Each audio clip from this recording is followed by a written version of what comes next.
Pensando em dividendos, aportaria em BB Seguridade ou Klabin? Das 4 opções, Itub3, Itub4, BBDC3 e BBDC4, eu prefiro a Itub3. Qual a opinião sobre o número de ações ideal e percentual de peso? O número de ações ideal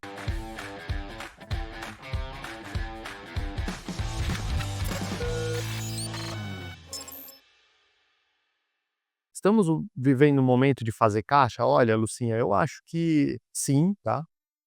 Lembrando, não é binário, né, fazer caixa ou aportar. Você pode ter uma coisa legal no meio do caminho. Durante todo esse meu tempo no mercado, eu aprendi uma coisa, que a cautela nos investimentos, ela sempre vale mais do que a agressividade, né. Então, se você está pensando em fazer caixa a qualquer custo, tenta flexibilizar um pouco essa sua visão e às vezes ir comprando um pouquinho de coisa aqui, um pouquinho de coisa ali. Eu acho que comprar um pouquinho, nem que seja 1% da sua carteira, 2% da tua carteira, ela não vai fazer ali muito efeito no seu preço médio, mas também vai te manter, eh no jogo, né. Tem uma frase que é muito legal que diz o seguinte: "A inércia, ela é uma força muito poderosa", então não deixe que a inércia, eh, pegue você. Então continua aportando aos poucos ali em algumas empresas, mas sim, majoritariamente mantém um caixa mais robusto ali, porque, como eu disse, esse fluxo que entrou na bolsa brasileira, eu já vou falar dele, ele pode ir embora com a mesma velocidade, tá. Então a gente já vai falar disso. Eh, Vamos pegar mais uma dúvida aqui, uma dúvida do Drixmore. "Bom dia, Tonico, uma boa semana para você e todos aqui, obrigado, para você também. Poderia comentar se o papel BBDC4 está mais atrativo do que o Itub4 pelo preço de hoje, mesmo com o ROI abaixo de 15? Obrigado." Bom, primeiro, apesar de serem bancos que atuam no mesmo setor, basicamente, eles são muito correlatos, né, o Banco Bradesco e o Banco Itaú, principalmente antes da pandemia, eles eram tidos como pares, né, nos seus modelos de negócio, etcétera. O Itaú, ele deslanchou depois da pandemia por vários motivos que eu já expliquei aqui. E sim, hoje ele é um banco que carrega consigo um quesito de qualidade maior do que o Bradesco. Então, quando eu vou analisar essas 2 possibilidades, na minha cabeça já não estão em lugares iguais, tá. Eles são em setores iguais, mas, vamos imaginar quando você vai compor uma carteira, e é isso que eu faço para os meus clientes aqui, a composição dessa carteira é uma arte, né. Por quê? Você tem que compor os setores, você tem que compor os papéis, você tem que compor a qualidade dos papéis que você vai pôr nessa carteira, você tem que compor qual que é o dividend yield que você imagina para essa carteira, mas você também tem que entender a realidade do cliente. Tudo isso faz parte da composição de uma carteira, tá. Então é muito difícil você falar: "Pô, o Bradesco está mais atrativo que o Itaú". Vou falar no momento atual, tá, para os meus preços, alvo aqui, por exemplo, para Bradesco, deixa eu pegar aqui Bradesco, onde que você tá, rapaz? Tá aqui. Para Bradesco, eu exijo um prêmio de 9% de dividendo, tá, para eu entrar comprando com 100% da minha confiança, é 9% que eu imagino. Já para o Itaú, eu exijo um prêmio menor, de 8,5% de dividendo, tá. E isso eu faço com base num dividendo que eu estou projetando para 2026 e 2027. Então, considerando que eu estou projetando para 26 e 27, eu exijo um prêmio maior para Bradesco do que para Itaú.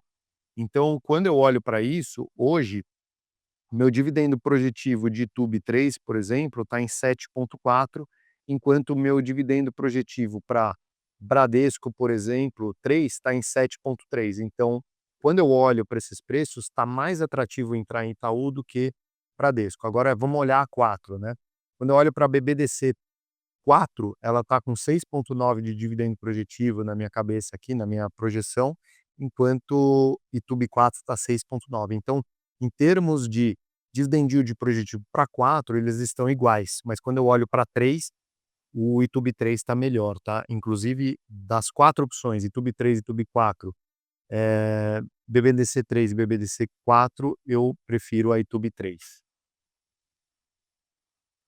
Vamos pegar uma outra pergunta aqui, né.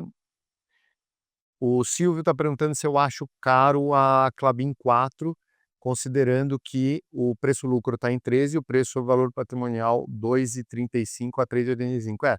Preço sobre valor patrimonial da Klabin, tá, Silvio, já te adiantando, não é um indicador que eu olho, por quê?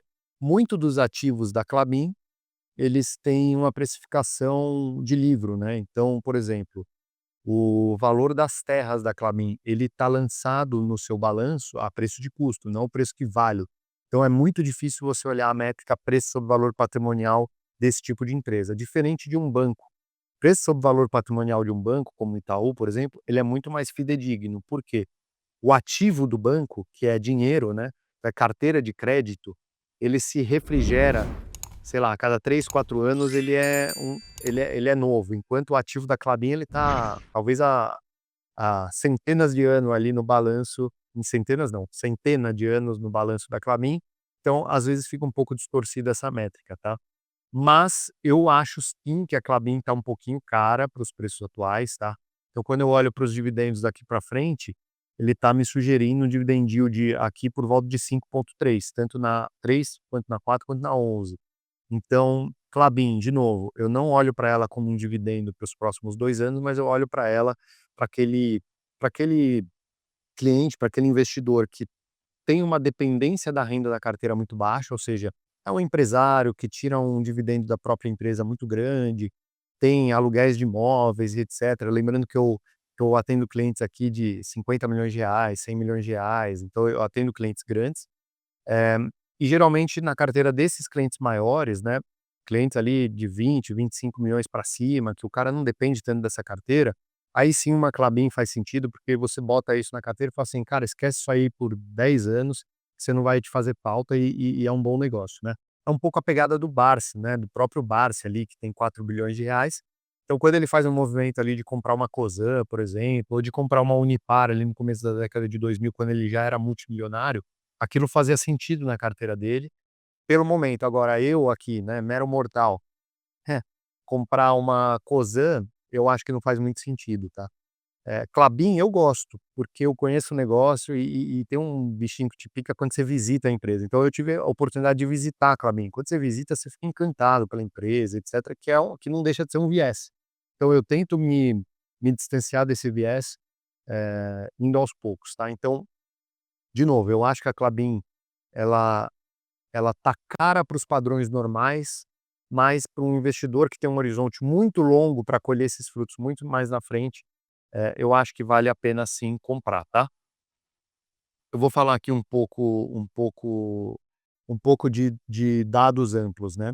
Focus, como eu disse, não mudou muita coisa em relação à semana passada, tá basicamente igual, tá. Então esperando ali um IPCA de 4%, esperando ali uma Selic de 12,25, um câmbio de 5,50 e um crescimento de PIB de 1,80, então basicamente isso não mudou. Mas, em relação à semana passada é importante dizer que o dólar aumentou, como eu já tinha dito ali quando eu falei do DXY, né, então o dólar batendo 5,25, mas houve queda de 4,4 ali em janeiro do dólar, né, o dólar ele se enfraqueceu 4,4% em janeiro, e a explicação disso é a fuga do mercado americano, né, dos investidores saindo do mercado americano, buscando mercados emergentes. E isso tem a ver com aquilo que eu falo do carry trade, que é os juros lá tá X e em mercados emergentes está maior, né. Vamos pegar o caso do Brasil, você tem os juros lá nos Estados Unidos de 3,5 a 3,75 e aqui de 15. Então, o cara capta esse dinheiro lá a 3,75, ele se arrisca, né, toma o risco da moeda ou eventualmente faz um hedge da moeda, traz esse dinheiro para cá e investe em renda fixa e investe em empresas que são bond proxies, né, e parecem renda fixa. Então você vai falar ali de bancos, de empresas de transmissão de energia, etcétera. Então é por isso que você vê essas empresas dando uma decolada ali, porque elas quase que garantem para esse investidor uma renda fixa de 15% ou um pouquinho mais, né. Isso explica também, essa valorização do dólar, né, essa indicação no Fed lá, e o mercado entendendo: "Poxa, o cara não vai ficar tão submisso ao Trump e tal", dá um pouquinho mais de segurança, o DXY valoriza para 97 pontos e isso explica também a queda em um dia só do ouro de 11% e da prata de 31%. Então, vamos lembrar que o ouro batendo recordes históricos, por quê? uma falta de confiança um pouco na gestão do Trump ali, né, essa loucura de fazer os tarifaços, guerra para lá, guerra para cá. Cá entre nós, fazendo parênteses, eu acho que o Trump é o louco que os Estados Unidos precisa para jogar tudo para cima, para depois o tabuleiro cair e um próximo presidente arrumar e a economia entrar um pouco nos eixos. Mas enquanto isso a volatilidade é maluca, que para nós é bom, e muita gente fugindo para ouro e prata. Por quê? Ouro e prata são metais que têm uma ampla aplicabilidade na indústria, mas não só isso, eles são metais raros ali, né, você minerar ouro e prata é muito caro, né, muito raro, e isso faz com que esses metais sejam uma proteção para aquele investidor que está querendo sair do risco do emissor. O que que quer dizer?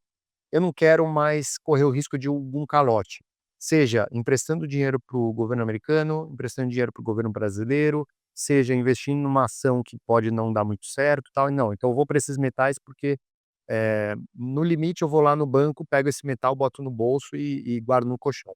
Então, os metais eles têm essa função de serem uma reserva de valor por não terem risco de emissão, tá. O que que é o risco de emissão de uma moeda? Se acharem uma mina gigantesca de ouro em algum lugar, o que é muito difícil, né, porque daí isso inundaria de ouro no mercado e o valor baixaria. Mas enfim, essa busca por esses metais subiu muito, né, o ouro ele chegou a bater quase $5.000 a onça, e agora caiu 11% e a prata 31% também. Então, isso só indica pra gente como é perigoso você seguir a manada, né. Todo mundo falando que o ouro, que a prata era o lugar para ir, e a gente aqui comprando bolsa, né, enquanto ninguém estava falando de comprar bolsa. Então você tem que sempre ter uma mentalidade contrária, mas tomar cuidado para não ser aquela mentalidade contrária, só por ser contrária, você tem que raciocinar o que você está fazendo, né. Petróleo operando a $66 o barril Brent, né, ele subiu muito semana passada, ele quase encostou em $70, que foi o maior valor em 6 meses, né. Por que que o dólar sobe assim? Quando existe tensão geopolítica. Então, ele chegou a bater quase $70 por causa das ameaças do Trump ao Irã. Então o risco era de uma nova guerra acontecer, né, mas de ontem para hoje caiu esse petróleo, principalmente porque o Trump disse que o Irã está em conversas com os Estados Unidos para tentar arrefecer essa tensão. Além disso, a OPEP+, ontem, que é os países produtores de petróleo, né, do Oriente Médio ali, eles divulgaram que vão manter estável a produção para março, apesar do preço ter subido, né. Então isso dita ali um pouco o mercado de petróleo, que a gente sempre vem falando ali mais ou menos da faixa de 61, $62, está no 66. Isso explica um pouco Petrobras a R$ 40.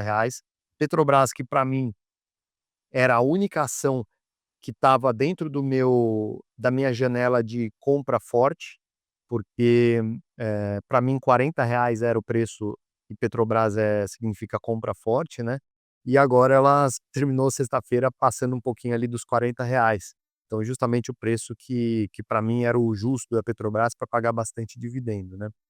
Ainda tá bom de comprar? Tá, mas não é para todo mundo, tá. Toma cuidado só com isso. Minério de ferro também estável, né, a Vale sofrendo um pouco, caiu 3,5% na sexta-feira passada. Deixa eu ver quanto que ela está abrindo hoje. Ela está abrindo hoje com uma alta de 1,35, se eu não me engano, mais ou menos isso, mas ela caiu principalmente porque teve aquele incidente em Ouro Preto, em Congonhas, lá no estado de Minas Gerais, e, a Vale tomou multa do governo do estado de Minas, tomou um bloqueio judicial de R$ 1 bilhão, para ela não é muita coisa, mas principalmente foram paralisadas algumas minas, né, então a produção dela prejudicada aí por conta desse acidente, que desovou aproximadamente 260.000 metros cúbicos de água com resíduos ali, com resíduos, minerais que podem, ter um impacto ambiental relativamente alto, nada comparado com o que foi no no de Brumadinho e Mariana, tá. Falando de bolsa, tá, a bolsa ela chegou a bater 185.000 pontos na última quarta-feira, esse foi o pico intraday ali, né, ele acabou fechando um pouco abaixo disso, 184, 800 e alguma coisa, mas 185.000 pontos foi o all time high da bolsa brasileira, né. mas fechou na sexta-feira em 181.000 pontos. A gente, eh, a explicação disso basicamente é fluxo, tá. Eu fiz uma carta para alguns clientes aqui, que a correlação da entrada do fluxo ou a saída do fluxo com a alta ou a baixa da bolsa é aproximadamente 0,71. Quem estudou a estatística sabe que 0,71 já é quase uma correlação muito forte, né. A correlação máxima é 1 e a correlação mínima é -1, né, uma correlação inversa, ou seja, seria inverso ali. A correlação ela tá de -1 a 1, ela tá em 0,7, então é uma correlação alta. E a gente teve em janeiro, talvez o melhor janeiro dos últimos tempos em entrada de fluxo estrangeiro na bolsa. Então, só para vocês terem uma ideia, em janeiro até o dia 28, que é o último dado que a B3 divulgou, teve entrada de R$ 23 bilhões, sendo que 2025 inteiro a entrada foi de R$ 27 bilhões, ou seja, em um mês entrou 85% do fluxo do ano inteiro de 2025, e como esse fluxo foi forte, né? Até dia 28 tinha entrado 23, aí quando eu pego uma semana antes tinha entrado 12, a semana anterior tinha entrado 5 e a semana anterior nem 1 bilhão. Então, foi uma escalada muito rápida desse fluxo, né, explicando aí o recorde atrás de recorde da bolsa. E não só isso, o volume negociado da bolsa também está muito expressivo, né, tá por volta ali de 30 bi por dia, 33 bi por dia, 37 bi por dia, sendo que na média a gente está acostumado a ver a 21 bi por dia, mais ou menos, de giro na bolsa, né. Então isso é aproximadamente 50% a mais do que a média dos últimos anos. eh, e isso explica a alta de janeiro da bolsa foi de 13%, sendo que 2025 cresceu 36% a bolsa, né. Porém, da mesma forma que o fluxo veio, ele pode ir embora. Mas como, Tony? O que determina esse fluxo, né? Por exemplo, essa estabilidade nos Estados Unidos, a partir da indicação do presidente independente para o Fed, que a gente comentou aqui agora, eh, fortalece o dólar, né, fortalece a economia americana como um todo, e pode fazer com que esse fluxo, ou parte desse fluxo, volte para lá. Então, a gente viu quarta-feira o a bolsa batendo 185.000 pontos, o que explica, pô, muito fluxo entrando, ao mesmo tempo que o DXY tinha batido 95, confiança na economia americana lá embaixo. Sexta-feira, o DXY sobe para 97 e a bolsa cai para 183, eu comentei aqui, né, não, 181.000 pontos, ou seja, a bolsa devolvendo um pouco daquela alta. Isso provavelmente é que eu não tenho os dados de fluxo da sexta-feira, né, eu tenho dados de fluxo até dia 28, que é quarta-feira. Provavelmente, daqui a 2 dias a gente vai ver no relatório da B3 que o fluxo caiu. Provavelmente se eu pudesse apostar, eu diria que essa entrada de 23 bi que foi até dia 28, talvez vai representar ali menos de 20, se a gente olhar até sexta-feira. Provavelmente esse fluxo veio e foi embora, né. Agora, a gente tem que ficar muito atento se a sensibilidade da volta desse fluxo é alta ou baixa, ou seja, qualquer coisinha lá nos Estados Unidos esse fluxo vai embora, então segura a caixa, espera para aportar.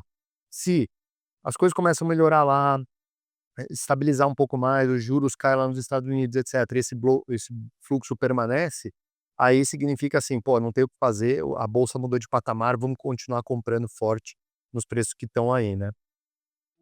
O Josué pergunta: "Qual a opinião sobre o número de ações ideal e percentual de peso?". Josué, o número de ações ideal, eu acho que ele é muito mais uma consequência do que uma coisa que eu me apego muito.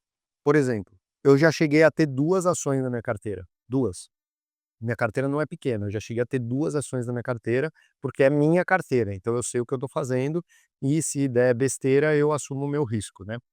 Mas eu já cheguei a ter assim, eu já cheguei a ter, 8 posições, já cheguei a ter 5 posições, então eu fico ali entre esse intervalo de 5 a 8 para o meu perfil, tá.